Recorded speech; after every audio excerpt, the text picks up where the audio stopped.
What's going on, YouTube? It's your boy Big Papi Junior, but you already know we're coming back with another banger. It has been a while since I posted the last video, but in the meantime, I did actually sell the Lexus IS250. So I put in roughly about $4 grand into that car, ended up selling it for $7,500. So we made $3,500 profit. But in the meantime, literally less than a week, I found this bad boy posted up for sale for $1,200.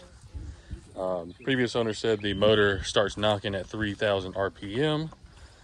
Just got it home and untrailered last night. Today is a new day, so I'm starting on getting ready for this thing. My original thought was it needed a motor because it would smoke out the back like a steam engine train or something like that. But this is a 2010 Honda Accord, the 2.4 liter K24. Interior is mint, clean title.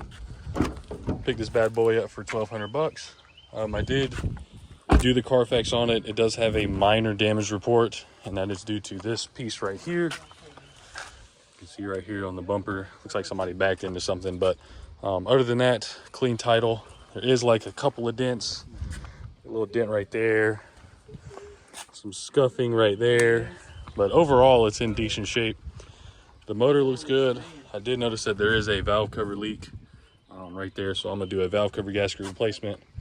So I did test drive the vehicle, but whenever you get over like 3,000 RPM, the motor just bogs down and acts like it doesn't want to run.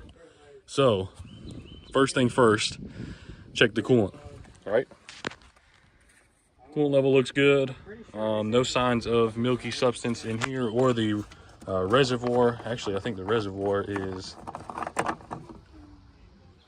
yeah, so it's just straight coolant in there. I don't know if you can see it, but no signs of milky substance yet. So I was thinking, okay, maybe it's, you know, something to do with the spark plugs. I did scan the vehicle. It had codes for spark plug or misfire on all 4 banks. It also had one of the other codes for the rocker control oil, something like that for the rockers. So first things first that I did was I pulled the dipstick, right? Pulled the dipstick out. Look how much oil they put in this car. Look at that. This thing's got about 6 or 7 quarts, maybe 8 quarts in it.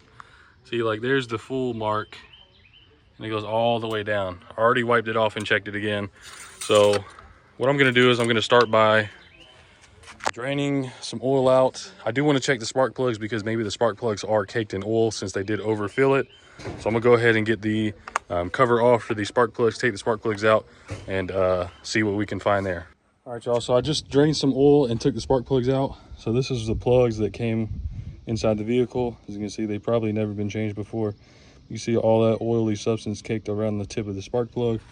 And we drained about, say like a good 5.5 in this one, and then another quart. It's about 6.5 quarts, so it's filled. We got it back to the full line, so I'm gonna throw these spark plugs that I have laying around in here, start it up, clear the codes, and see where we can get from there. All right, you guys, so put the spark plugs in, drained the oil, started it up, cleared the codes, started it up. It drives, or I mean, it doesn't drive, I haven't driven it yet, but it runs good. There's a little bit of smoke coming out the back, but I think it's just all that oil that was being pushed through the exhaust system clearing out. There was a code that did pop up, and it was the oil pressure switch, which is this guy right here. So this one looks pretty new. I did take it out, and I did test it with my ohm meter. It should read OL, which meaning like no continuity in it, because it's not being pressurized. But this one, however, was jumping all over the place. It was reading like 13.3, 27.3 ohms, and then it'll go to OL and all that stuff. I did have another pressure sensor from the other block that I do have. So I did do another Honda similar, but the head is bad on this one, so I just replaced the whole engine. But I did have the old pressure sensor from that. I put it in this one. And this one reads OL all the time, so that's good. So that means that it's kind of working. I don't know yet. I'm gonna go ahead and put this back. I did clean the VTEC system right here. clean the screen out. This looks like it's been replaced before. The rubber isn't hard or anything like that, no cracks. So somebody's definitely been in here and replaced it with some cheap AutoZone part. So I did put a new one in, but I put all this back together, started up, take it for a drive to hopefully clear that stuff out. Next thing I'm gonna do is just change the oil, and if everything goes smooth, that's it. That's all I'm doing to this one. Pump the tires up, clean it up, put it on sale. Well, I gotta get the title in my name first, but do all that stuff, and then after that, should be good. All right, you guys, so I did take it on a test drive. I did a couple of laps around the block, maybe about 4 or 5, 5 laps around the block. The first 2 or 3 laps, it was throwing smoke. Not as bad as when I first got it, but it was definitely throwing some smoke. And then it cleared up a little bit around the 4th and 5th lap. So what I'm gonna do now is, since I have to do, if the motor is good, I still have to do the valve cover gasket because it is leaking oil, and as well as the lower oil pan, and as well as the variable valve timing sprocket for the cam. If you guys know about Hondas, you know that they like to rattle on cold start, and this one's doing the same thing. So it shouldn't be too hard. So if all that is good, if the motor's good, if I don't have to find another motor, or see, my original thought was if the motor was blown, I was going to take the motor out of the other Honda that I did. The head is bad on that one, but the bottom end is good. I was going to swap the head that I know is good on this one onto that block and take this block out. But if I don't have to do that, that would be grateful. I would be very grateful, because that means that I've only spent, a little bit then more. So far, car was $1,200. I did go buy some cheap oil and a filter. I also did buy some engine flush, since the vehicle was caked and it was a little dirty. And I did buy some engine restorer and lubricant for the 4-cylinder. I'm mainly just worried about engine life and oil consumption. The horsepower and compression, they are there. I did take it for a test drive, and it drives great. It drives great. It's just a little smoke that's coming out of the back. So I just want to kind of clear the system out and get it ready. I did buy some oil just to change the oil, just to see if it'll run a little bit better.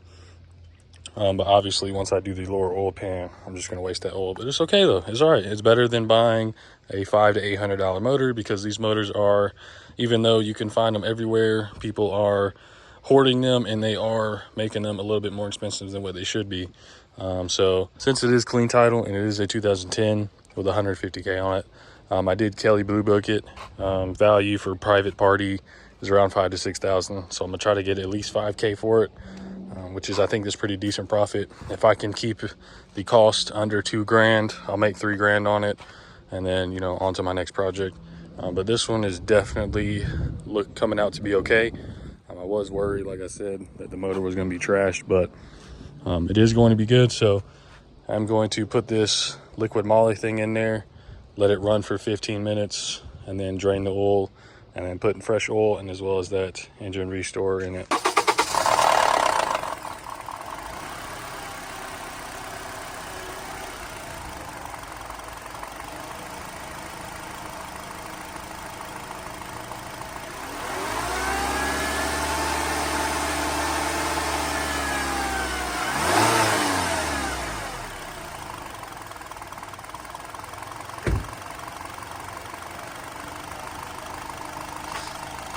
All right, so we're gonna let that sit for 15 minutes, and then we're gonna drain the oil. All right, so we are back. It's been a week since I last spoke to you guys. Had to wait for the parts to come in the mail. So we do have new valve cover gasket with tube seals and all the goodies for the valve cover gasket, because it is leaking oil just a little bit on the sides, especially like down there. It's leaking oil pretty bad. So I got that. Also got the actuator for the cam. Since that was causing the noise originally, my owner thought it was a knocking noise, but it was actually this little actuator. So we're going to go ahead and do that today. I do need to reseal the lower oil pan, so I'm going to start with that first, so I can let the oil drip out as much as it can. And then we are going to move to the top, get this valve cover off, get this actuator on, and put the valve cover back on. Hopefully by then the oil pan will be ready to come back on. So that's what we are going to be doing today.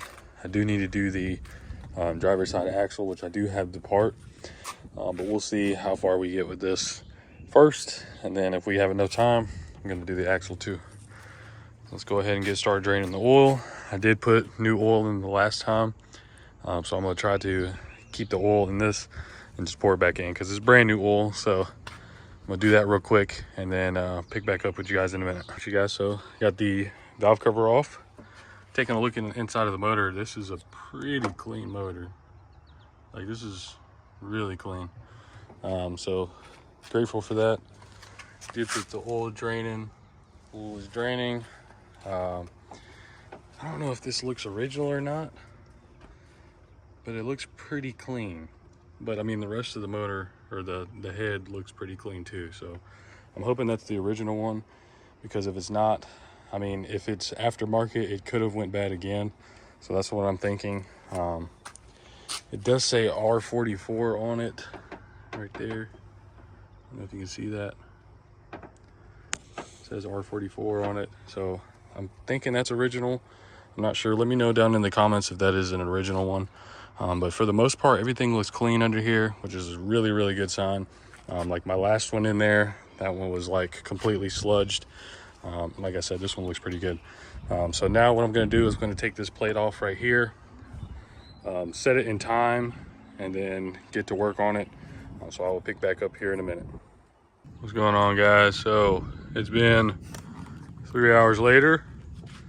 God. So the first time, took both of them off, got this one ready, put it back on.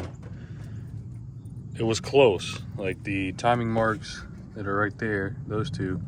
On this side, it was a little bit cocked like this way, and then the actuator was actually right the whole time. So I spent the next 3 hours trying to get this exhaust cam sprocket to line up with the intake, and then finally they line up. So yeah, so I couldn't even take the oil pan off, do anything like that. I'm just gonna put the valve cover back on, put the oil back into it, start it up, and make sure it runs. Next time I will do the lower oil pan and the CV axle on the driver's side, but this is where we're at for right now. But I will catch you guys on the next one. All right, you guys, so that's gonna be it for this video. We did end up selling the Honda for $5,000. We put about $1,500 in it, so we made $3,500 profit. So it's not a bad start to this car flipping series. So in total, we made about $7 grand off both the Lexus and the Honda. I'm still looking for my next project car, but in the meantime, I did buy myself something, which y'all are gonna see in the next video. As you guys know, I've been driving the LS400 a little bit, and you know, it's got up there mileage, decent mileage, 235,000 miles, and I just needed something else, man. You know, I've owned about 15 cars so far, and this car right here that I'm sitting in right now, stay tuned for that video. It is dropping pretty soon, but this car is definitely top of the list for me. But other than that, appreciate you guys watching. Drop a like, comment, subscribe, and just let me know in the comments how I'm doing with these videos. If you want to see something else, just let me know, man. All right, peace.